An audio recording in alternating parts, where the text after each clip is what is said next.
Okay friends, ಈಗ ನಾವು computation of problems, solving the problems while computing the deductions under section 80C to 80U ಒಂದಷ್ಟು problems ನೋಡಿದ್ವಿ. ಈಗ question paper problems solve ಮಾಡೋಣ. ನಾವು Bangalore university ಅಥವಾ ಬೇರೆ ಬೇರೆ ಯೂನಿವರ್ಸಿಟಿಗಳಲ್ಲಿ ಪ್ರಾಬ್ಲಮ್ಸ್ ನಾವು ಕ್ವಶನ್ ಪೇಪರ್ಸ್ ಇಂದ ತಗೊಂಡು ಸಾಲ್ವ್ ಮಾಡೋಣ.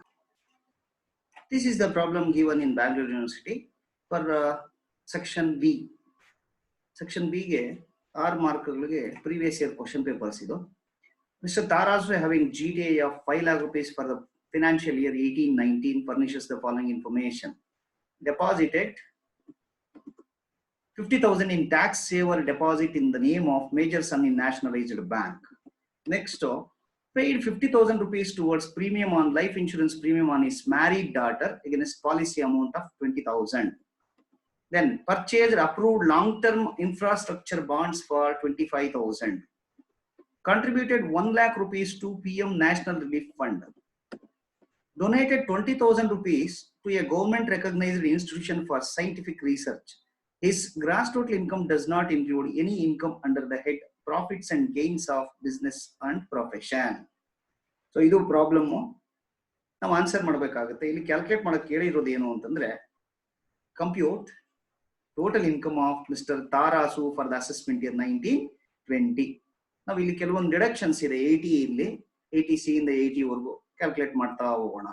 ಇಲ್ಲಿ ತುಂಬಾ ಇಂಪಾರ್ಟೆಂಟ್ ಏನು ಅಂತಂದ್ರೆ, ಇಲ್ಲಿ ಸೈಂಟಿಫಿಕ್ ರಿಸರ್ಚ್ ಗೆ ಕಾಂಟ್ರಿಬ್ಯೂಟ್ ಮಾಡ್ತಿದ್ದಾಗ ನಾವು profits and gains of business or profession ಏನು ಇಲ್ಲ ಅನ್ನೋದು ತುಂಬಾ ಇಂಪಾರ್ಟೆಂಟ್. ಅದು ನೆನ್ಪಿಟ್ಕೋಬೇಕು. Okay, let us go for calculation of total income, computation of total income. ಇಲ್ಲಿ ಪ್ರೀವಿಯಸ್ ಇಯರ್ ಅಸೆಸ್ಮೆಂಟ್ ಎರಡು ಕೂಡ ನಾನು ತಗೊಳ್ಳಿ. Left side name of the assessee, residential status. Next one, first take ನಮ್ಮ ಗ್ರಾಸ್ ಟೋಟಲ್ ಇನ್ಕಮ್. ಫಸ್ಟ್ ನಮ್ಮ problem ಅಲ್ಲಿ gross total income 5 lakhs ಅಂತ ಕೊಟ್ಟಿದ್ದಾನೆ. You take outer column 5 lakhs. Then next deductions under section 80C to 80U ಏನಿದೆ. ಮೊದಲನೇದು 80C ಇದೆ. 80C ಅಲ್ಲಿ ಏನಿದೆ, ನಮ್ಮ ಹತ್ರ ಇನ್ಶೂರೆನ್ಸ್ ಪ್ರೀಮಿಯಂ ಡೆಪಾಸಿಟ್ ಮಾಡಿರ್ತಕ್ಕಂಥದ್ದು ಬ್ಯಾಂಕ್ ಅಲ್ಲಿ ಎಲ್ಲ ಕೂಡ ಇದೆ. You take that one. ಮೊದಲನೇದು deposit in bank 50,000 rupees, first one. ಎರಡನೇದು ಇನ್ಶೂರೆನ್ಸ್ ಪ್ರೀಮಿಯಂ 50,000 rupees ಕೊಟ್ಟಿದ್ದಾರೆ, ಪೇ ಮಾಡಿದ್ದಾನೆ. ಆದ್ರೆ ನಮ್ಮಲ್ಲಿ ಸಮ್ ಅಶ್ಯೂರ್ಡ್ ಅಂದ್ರೆ ಪಾಲಿಸಿ ಮಾಡಿಸಿರ್ತಕ್ಕಂಥ ಅಮೌಂಟ್ ಎಷ್ಟಿದೆ ಅಂದ್ರೆ 2 lakhs ಇದೆ. ಇದಕ್ಕೆ ನಾವು we have to consider only 20%. 2 lakhs ಗೆ 20% ಅಂದ್ರೆ 40,000 ಮಾತ್ರ ಆಗುತ್ತೆ. ಅದಕ್ಕೋಸ್ಕರ ನಾವು 40,000 ಆರ್ ಆಕ್ಚುಯಲ್ ಪ್ರೀಮಿಯಂ ಪೈಡ್ 50,000 ಇವೆರಡರಲ್ಲಿ ವಿಚ್ ಎವರ್ ಈಸ್ ಲೆಸ್ ತಗೋಬೇಕು. 40,000 ಕಡಿಮೆ ಇದೆ, ತಗೊಂಡಿದ್ದೀವಿ. Okay, then next section 80G ಅಲ್ಲಿ 80G ಗೆ ಸಂಬಂಧಪಟ್ಟಿರ್ತಕ್ಕಂಥದ್ದು ನಮ್ಮ national relief fund, prime ministers national relief fund ಕೊಟ್ಟಿರೋದು ಡೊನೇಷನ್ಸ್ ಅಲ್ಲಿ ಬರುತ್ತೆ. 100% ಎಲಿಜಿಬಲ್ ಡೊನೇಷನ್ಸ್ ಅಲ್ಲಿ ಬರುತ್ತೆ. Please take 1 lakh. Next 80GG ಗೆ ಸಂಬಂಧಪಟ್ಟಿರ್ತಕ್ಕಂಥದ್ದು ಏನ್ 80GG ಗೆ ಸಂಬಂಧಪಟ್ಟದ್ದು ಆಗ್ತಾನೆ ಹೇಳಿದೆ ನಾನು ಅವಾಗ್ಲೇ. ಕಾಂಟ್ರಿಬ್ಯೂಟೆಡ್ ಅಥವಾ donation made to scientific research which is government recognised institution 20,000 rupees ಅಂತ ಹೇಳ್ತಾರೆ. ಸೊ 20,000 rupees ನಾವು ಕೊಡ್ಬೇಕು. ಅದು ನಾನು ಅವಾಗ್ಲೇ ಹೇಳಿದ್ನಲ್ಲ, ನೋಟ್ ನಂಬರ್ 3 ಅಂತ ನೋಟ್ ಅಲ್ಲಿ ಬರೀತೀವಿ ನಾವು. ಏನು ಅಂತಂದ್ರೆ, so it is very very important. Profits and gains of business or profession ಸೇರಿಲ್ಲ.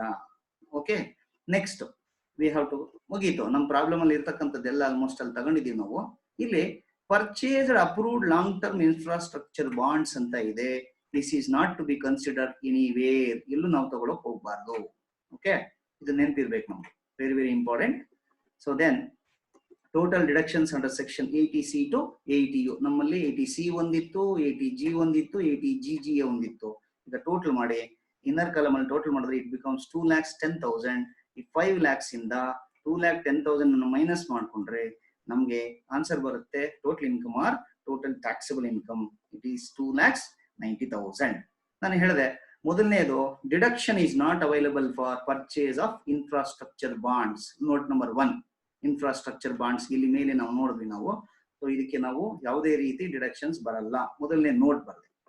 ಎರಡನೇದು, in case of insurance premium paid ಇಲ್ಲಿದೆ ನೋಡ್ರಿ, ಇಲ್ಲಿದೆ. ನಾವು ಅವಾಗಲೇ ಹೇಳಿದ್ವಿ, ನಾವು ಇನ್ಶೂರೆನ್ಸ್ ಪ್ರೀಮಿಯಂ 50,000 ಪೇ ಮಾಡಿದ್ದಾರೆ. ಬಟ್ ಸಮ್ ಅಶ್ಯೂರ್ಡ್ ನಮ್ಗೆ 2 lakhs ಇದೆ. 2 lakhs ಗೆ 20% ಮಾತ್ರ actual amount paid or 20% of sum assured whichever is less. ಇದನ್ನ ಮಾತ್ರ ನಾವು ಲೆಸ್ ಮಾಡ್ತೀವಿ. 40,000 ಕಡಿಮೆ ಇದೆ. ನೆಕ್ಸ್ಟ್ ಮೂರನೇ ನೋಟ್ ಬರೀತೀವಿ ಯಾವುದಕ್ಕೆ ಅಂತಂದ್ರೆ ಇಲ್ಲಿ ಬರೆದ್ವಿ ನಾವು, it is given that assessee do not have taxable income under the head business or profession ATGG ಅಲ್ಲಿ ಹೇಳ್ತಾರೆ. ಅದಿರಬಾರ್ದು. ಈ ಪ್ರೊಫೆಷನ್ ಬಿಸ್ನೆಸ್ ಇನ್ಕಮ್ GT ಅಲ್ಲಿ ಸೇರ್ಲಿಲ್ಲ ಅಂದ್ರೆ ಸೈಂಟಿಫಿಕ್ ರಿಸರ್ಚ್ಗೆ ನಾವು ಬೈ ಚಾನ್ಸ್ ಏನಾದ್ರು ಡೊನೇಷನ್ಸ್ ಕೊಟ್ಟಿದ್ರೆ ATGG ಅಲ್ಲಿ ಲೆಸ್ ಮಾಡಬಹುದು ಅಂತ ಹೇಳ್ತಾರೆ. ಅದಕ್ಕೋಸ್ಕರ ಆ ಪಾಯಿಂಟ್ ಅನ್ನ ನಾನು ಮೆನ್ಷನ್ ಮಾಡಿದೆ. Okay, so that is about our problem and this is the answer. ಈ ತರ ಆನ್ಸರ್ ನ ಮಾಡಬೇಕಾಗುತ್ತೆ. Okay, let us see one more problem. ಇಲ್ಲಿ ಮತ್ತೊಂದು ಪ್ರಾಬ್ಲಮ್ ನ ನೋಡಿದ್ವಿ ನಾವು.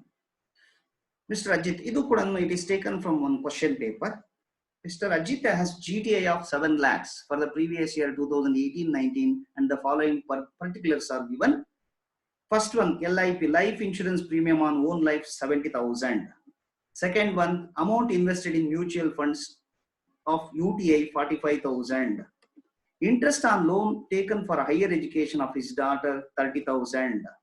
Next, he has maintained his younger brother dependent on him with the specified disability. Maintenance expenses 2 lakh rupees per annum. Then the GTI has included 20,000 received as royalty as an author, and the net value of books sold is 4,30,000. The assessee himself is physically handicapped. Assessee ಕೂಡ physically handicapped ಅಂತಾರೆ. 80U ಅಲ್ಲಿ deductions ಬರುತ್ತೆ. ಇದು problem. Then go for calculation of total income. Calculate net total income ಅಂತ ಹೇಳ್ತಾರೆ. Now take the columns. Assessee name Ajit, assessment year, previous year, residential status, computation of total income. ಮೊದಲನೇದು ನಮ್ಮ problem ಅಲ್ಲಿ ಇರ್ತಕ್ಕಂಥ GTI 7 lakhs ತಗೊಳ್ಳಿ. Okay, 7 lakhs ತಗೊಂಡು next less deductions under section 80C to 80U. ಮೊದಲನೇದು 80C ಅಲ್ಲಿ ಆಗ್ಲೇ ನೋಡಿದ್ವಿ, ಲೈಫ್ ಇನ್ಶೂರೆನ್ಸ್ ಪ್ರೀಮಿಯಂ ಪೇ ಮಾಡೋದಿದೆ, ಹಾಗೇನೆ UTI ಗೆ ಅಮೌಂಟ್ ಇನ್ವೆಸ್ಟ್ ಮಾಡೋದಿದೆ. ಎರಡೂ ಕೂಡ which comes under 80C, mutual funds of UTI, it is 45,000. Next 80DD. 80DD ಯಾವುದು? This is 80DD. If the assessee maintains any person who is dependent on him but the person is disabled, physically disabled, ಯಾರಾದ್ರೂ ಅಂಗವೈಫಲ್ಯ ಇರ್ತಕ್ಕಂಥವ್ರು assessee ಮೇಲೆ depend ಆಗಿದ್ರೆ ಅವ್ರನ್ನ ನಾವೇನಾದ್ರೂ ಅಕಸ್ಮಾತ್ treatment ಮತ್ತೆ ಅವ್ರ ಖರ್ಚುಗಳನ್ನ, ಮೆಡಿಕಲ್ ಎಕ್ಸ್ಪೆನ್ಸಸ್ ನ ನೋಡ್ತಿದ್ರೆ we can give deductions to that extent. Severe disability ಇಲ್ಲ ಅಂದ್ರೆ, ನಾರ್ಮಲ್ ಡಿಸಬಿಲಿಟಿ ಅಂದ್ರೆ 75,000 ಕೊಡಬಹುದು. 40% ಗಿಂತ ಜಾಸ್ತಿ, 80% ಗಿಂತ ಕಡಿಮೆ ಇದ್ದರೆ ಡಿಸಬಿಲಿಟಿ 75,000ವನ್ನ ಲಂಸಮ್ ಅಮೌಂಟ್ ಡಿಡಕ್ಷನ್ ಮಾಡಬಹುದು. ಇಲ್ಲಿ ಖರ್ಚು ಮಾಡಿರ್ತಕ್ಕಂಥ ಅಮೌಂಟ್ ನಮ್ಗೆ ಲೆಕ್ಕಕ್ಕೆ ಬರೋಲ್ಲ. ಓಕೆ, ದೆನ್ ಸಿವಿಯರ್ ಡಿಸಬಿಲಿಟಿ ಇದ್ರೆ 1,25,000 ಬರುತ್ತೆ. ಇಲ್ಲಿ ಸಿವಿಯರ್ ಡಿಸಬಿಲಿಟಿ ಅನ್ನೋ ಪದ ಹೇಳಿಲ್ಲ ನಾವು, ಸ್ಪೆಸಿಫೈಡ್ ಡಿಸಬಿಲಿಟಿ ಅಂತ ಹೇಳ್ತಾರೆ. ಇಟ್ ಈಸ್ ನಾರ್ಮಲ್ ಅಂತ ಕನ್ಸಿಡರ್ ಮಾಡಿದೀವಿ. Next 80E. 80 ಇಲ್ಲಿ interest on education loan. Daughter education loan ತಗೊಂಡಿದ್ದಾರೆ, ಅದಕ್ಕೆ ಇಂಟ್ರೆಸ್ಟ್ ನ ಪೇ ಮಾಡಿದ್ರೆ 30,000 comes under 80E. Okay, and 80QQB ಅಲ್ಲಿ ಬರುತ್ತೆ. ಯಾವ್ದು ಅಂತಂದ್ರೆ ರಾಯಲ್ಟಿ ಇನ್ಕಮ್. ನಮ್ಮ ಅಸೆಸಿ ಮಿಸ್ಟರ್ ಅಜಿತ್ ಅಂತಕ್ಕಂಥವ್ರು ರಾಯಲ್ಟಿ ಅಂತ 20,000 ತಗೊಂಡಿದ್ದಾರೆ. ಅವರು ಬುಕ್ಸ್ ನ ಸೇಲ್ ಮಾಡಿರ್ತಕ್ಕಂಥವಲ್ಲಿ 4,30,000 ಅಂತ ಹೇಳ್ತಾ ಇದ್ದಾರೆ. ಈ 4,30,000 ನಮ್ಗೆ ಯಾವುದೇ ಕಾರಣಕ್ಕೂ ಲೆಕ್ಕಕ್ಕೆ ಬರೋದಿಲ್ಲ. ನಮ್ಮ ಪ್ರಿನ್ಸಿಪಲ್ಸ್ ಅಥವಾ ನಮ್ಮ ರೂಲ್ಸ್ ಇರೋದು ಇನ್ಕಮ್ ಟ್ಯಾಕ್ಸ್ ಆಕ್ಟ್ ಆಫ್ 1961 ಅಲ್ಲಿ ರೂಲ್ಸ್ ಇರೋದು 80QQB ಅಲ್ಲಿ ಏನ್ ಹೇಳುತ್ತೆ ಅಂತಂದ್ರೆ, ರಾಯಲ್ಟಿ ಇನ್ಕಮ್ ಬಂದಿರತಕ್ಕಂಥದ್ದು ಅಥವಾ 3 lakh rupees which ever is less ಅಂತ ಹೇಳ್ತಾರೆ. ಅದನ್ನ ನಾವು ಇಲ್ಲಿ 3 lakh rupees ಮತ್ತೆ 20,000, ಈ 20,000 ನೋಡಿದ್ರೆ ಕಡಿಮೆ ಇರೋದು 20,000, ಅದನ್ನ ಡಿಡಕ್ಷನ್ ಮಾಡಬಹುದು. ನೆಕ್ಸ್ಟ್ ಲಾಸ್ಟ್ ಅಲ್ಲಿ 80U, that is the assessee himself is physically handicapped ಅಂತ ಹೇಳ್ತಾರೆ. ಫಿಸಿಕಲಿ ಹ್ಯಾಂಡಿಕ್ಯಾಪ್ಡ್ ಅಲ್ಲಿ again we have to see 40% ಗಿಂತ ಕಡಿಮೆ ಡಿಸಬಿಲಿಟಿ ಇದ್ದರೆ no deduction. Severe small simple normal disability ಇದೆ ಅಂತಂದ್ರೆ 75,000 ಅಸೆಸಿಗೆ ಡಿಡಕ್ಷನ್ ಕೊಡ್ತೀವಿ. ಸಿವಿಯರ್ ಡಿಸಬಿಲಿಟಿ ಇದ್ರೆ 1,25,000 ಕೊಡ್ತೀವಿ. ಇಲ್ಲಿ ಸಿವಿಯರ್ ಡಿಸಬಿಲಿಟಿ ಅನ್ನೋ ಪದ ಎಲ್ಲೂ ಹೇಳಿಲ್ಲ, ಅದಕ್ಕೋಸ್ಕರ 75,000 ಡಿಡಕ್ಷನ್ ಕೊಡೋಣ. ಓಕೆ, ದೆನ್ ಈ ಎಲ್ಲಾ ಡಿಡಕ್ಷನ್ಸ್ ಟೋಟಲ್ ಮಾಡಿದ್ರೆ ಇಟ್ ಬಿಕಮ್ಸ್ 3,15,000. 7 lakhs ಇಂದ ಮೈನಸ್ ಮಾಡೋಣ. ಮೈನಸ್ ಮಾಡಿದ್ರೆ you will get net total income of 3,85,000. ಈಗ ಈ ನೋಟ್ಸ್ ಅನ್ನ ನಾವು ನೆನಪಿಟ್ಕೊಳ್ಳೋದಕ್ಕೆ ಬರ್ಕೋಬಹುದು. 80DD ಅಲ್ಲಿ the deduction is given as normal disability. ನಾನು ಅವಾಗಲೇ 80DD ಅಲ್ಲಿ ನಾರ್ಮಲ್ ಡಿಸಬಿಲಿಟಿ ಅನ್ಕೊಂಡು 75,000 because it is not specified that the disability is normal or severe. Normal severe ಹೇಳಿಲ್ಲ ನಮ್ಮ ಪ್ರಾಬ್ಲಮ್ ಅಲ್ಲಿ. Hence out of maintenance expenses 2 lakh rupees per annum, the fixed amount of 75,000 is given as deduction. Okay, next under section QQ 80QQB ಅಲ್ಲಿ note number 2 ಅಂತ ಬರೀತಿದೀವಿ. ಏನು deduction ಕೊಡ್ಬೇಕಾದ್ರೆ ಹೇಳದೆ ನಿಮ್ಗೆ ಅವಾಗಲೇ ರೂಲ್ಸ್ ನ. ಆಕ್ಚುಯಲ್ ರಾಯಲ್ಟಿ ರಿಸೀವ್ಡ್ 20,000 ಅಥವಾ maximum limit 3 lakhs whichever is less. So ಇಲ್ಲಿ 20,000 ಈಸ್ ಲೀಸ್ಟ್ ಅಥವಾ ಕಡಿಮೆ ಇದೆ, so therefore it is deductible ಅಂತ ನಾನು ಲೆಸ್ ಮಾಡಿದ್ದೀನಿ. ಈ ತರ ಮಾಡಬಹುದು. ಓಕೆನಾ? ಈ ತರ ಒಂದು ಪ್ರಾಬ್ಲಮ್ ಅನ್ನ ಸಾಲ್ವ್ ಮಾಡಬೇಕಾದ್ರೆ ನಾವು ಪ್ರಾವಿಷನ್ಸ್ ನ ನೋಡ್ಕೊಂಡು ನೆನ್ಪಿಟ್ಕೊಂಡಿದ್ದು ಆನ್ಸರ್ ಮಾಡಬೇಕು. Okay, thank you. ಈಗ ಮತ್ತೊಂದು ಪ್ರಾಬ್ಲಮ್ ನ ನೋಡೋಣ. This is also given for section B in Bangalore university in a question paper. Sairam, age 51 years, a resident of Bangalore who runs an agency business, does not own a house. He lives in a rented house by paying 15,000 rupees monthly rent. His gross total income is 6,60,000 and he is eligible for deduction of 60,000 rupees under section C. ATC ಅಲ್ಲಿ deduction 60,000 ಅವರಿಗೆ chances ಇದೆ ಅಂತ ಅವರು ಹೇಳ್ತಾ ಇದ್ದಾರೆ. Compute the amount deductible for the assessment year 1920 under section 80GG. ಇದಕ್ಕೆ ಮೊದಲಿನ video ಅಲ್ಲಿ ನಾವು 80GG ಅಲ್ಲಿ ಡಿಡಕ್ಷನ್ ಮಾಡೋದು ಹೇಗೆ ಅಂತ ಒಂದು ಪ್ರಾಬ್ಲಮ್ ನ ಸಾಲ್ವ್ ಮಾಡಿದ್ವಿ. ಈಗ ಇನ್ನೊಂದು ಪ್ರಾಬ್ಲಮ್ ನ ನೋಡೋಣ.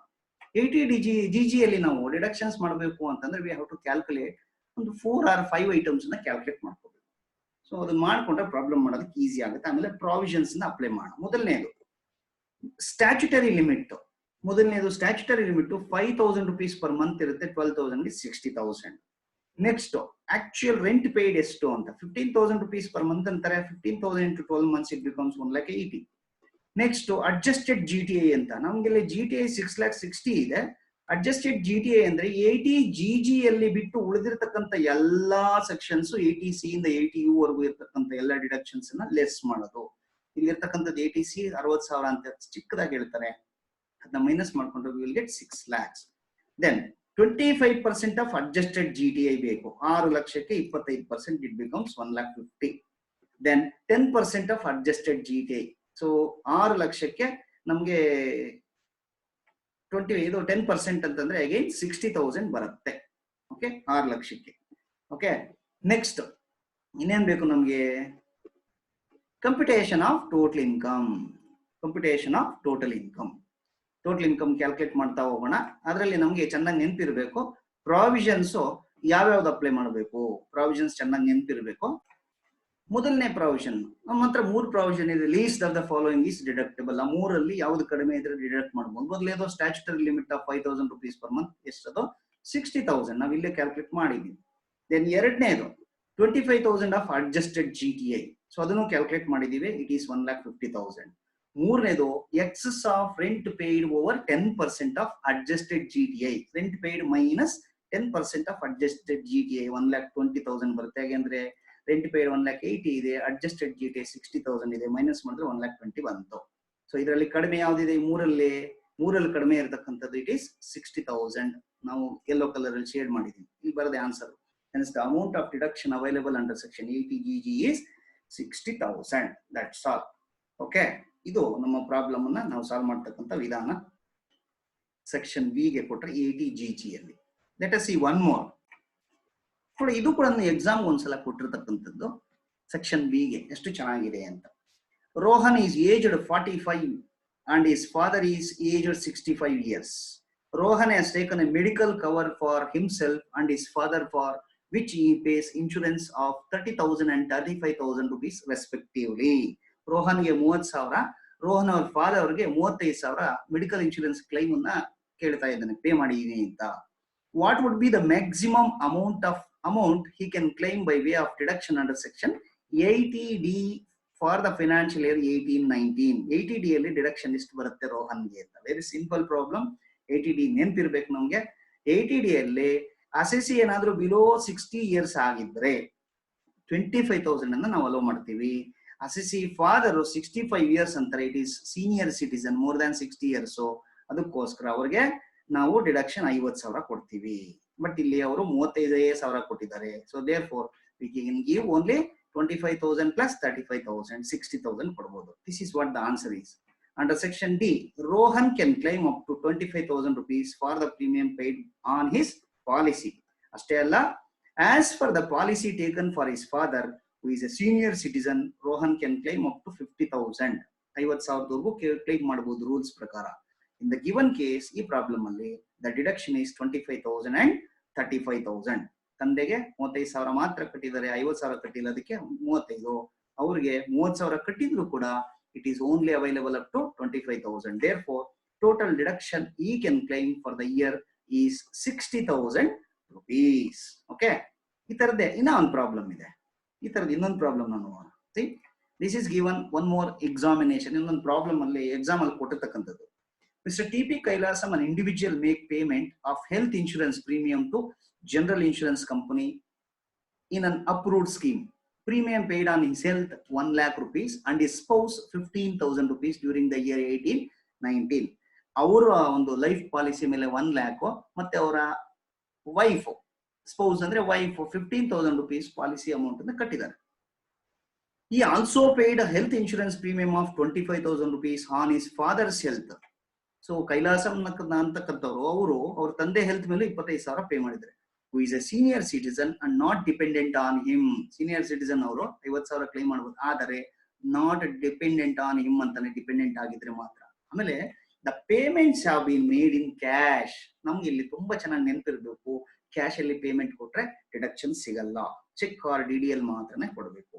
ಪ್ರಶ್ನೆ ಕೇಳ್ತಾರೆ, compute the amount of deduction under chapter 6A available to him from his GTA for the assessment year 19-20. ಇತ್ತನೆ ಮಾಡಿದ್ವಿ ನಾವು ಅದೇ ತರದ ಪ್ರಾಬ್ಲಮ್. ಸೊ ಇಲ್ಲಿ ನಾವು ಆನ್ಸರ್ ಮಾಡಬೇಕಾಗಿರೋದು deduction available under chapter 6A under section 80D for the assessment year 19-20 is. ಮೊದಲನೇ ಪ್ರಶ್ನೆ, for the health insurance premium paid on the assessee's health and on the health of his wife out of total amount of 1,15,000 paid, he can claim a deduction of only 25,000. Okay na? ಎರಡನೇದು ಅವ್ರ ತಂದೆಗೆ, for the health insurance premium paid on his father's health is not allowed as he is not depending the assessee, and also the premium is paid by cash. Cash ಅಲ್ಲಿ pay ಮಾಡಿದ್ರೆ ಕೊಡೋದಿಲ್ಲ ನಾವು, ಚೆನ್ನಾಗಿ ನೆನ್ಪಿಟ್ಕೋಬೇಕು ನಾವು. ಓಕೆನಾ? ಸೊ ಇದು problem ನ ನಾವು ಸಾಲ್ವ್ ಮಾಡ್ತಕ್ಕಂಥ ವಿಧಾನ. ಓಕೆ, ಮತ್ತೆ ಇನ್ನೂ ಒಂದಷ್ಟು ಪ್ರಾಬ್ಲಮ್ಸ್ ನಿಮಗೆ ಕೊಡ್ತೀನಿ, you can solve yourself. So ಇಲ್ಲಿ ನಾವು ಪ್ರಾಬ್ಲಮ್ ಅಲ್ಲಿ ಪೂರ್ತಿ ಟೋಟಲ್ ಅಮೌಂಟ್ ಡಿಡಕ್ಷನ್ ಎಷ್ಟು ಬರುತ್ತೆ. Hence in the total he can claim deduction under section 80D for the assessment year 19-20 is 25,000. 25,000 ಮಾತ್ರ ಅವರು ಕ್ಲೈಮ್ ಮಾಡೋದಕ್ಕೆ ಸಾಧ್ಯತೆ ಇದೆ. ಯಾಕೆ? ಇವ್ರದ್ದು ಮಾತ್ರ, ಯಾರ್ದು? ಅವ್ರದ್ದು ಮತ್ತೆ ಅವರ ಮಿಸಸ್ದು ಮಾತ್ರ 25,000 ಕ್ಲೈಮ್ ಮಾಡಬಹುದು ಅಷ್ಟೇ. ಓಕೆ, ನೆಕ್ಸ್ಟ್ ಇನ್ನೊಂದಷ್ಟು ಪ್ರಾಬ್ಲಮ್ಸ್ ಕೊಡ್ತೀನಿ ನೋಡೋಣ. So this is the problem. ಇದು ಸುಮಾರು ಕ್ವಶನ್ ಪೇಪರ್ಸ್ ಪ್ರೀವಿಯಸ್ ಇಯರ್ ಕೊಟ್ಟಿರ್ತಕ್ಕಂಥದ್ದು. Let us go on working out. ನೀವು ವರ್ಕ್ ಮಾಡ್ಲಿ ಅಂತ ಕೊಟ್ಟಿದ್ದೀನಿ ನಾನು. ಈಗ ಮಾಡಿರ್ತಕ್ಕಂಥ ಎಲ್ಲ ಸೆಕ್ಷನ್ಸ್ ಬಗ್ಗೆ ನಿಮ್ಗೆ ಒಂದಷ್ಟು questions. Mister Kailash, an individual makes payment of health insurance premium to GIC in an approved scheme. Premium paid on his health 1 lakh rupees and his spouse health 15,000 during the year 18-19. He also paid health insurance premium of 25,000 on his father's health, who is a senior citizen and not depending on him. The payments have not been made in cash. Compute the amount of deduction available from GTA for the assessment year 19-20. Assessment year 19-20. ಎರಡನೇ ಪ್ರಶ್ನೆ, during the year 18-19 the GTA of Mr. Surya Pradhan is 5 lakh rupees.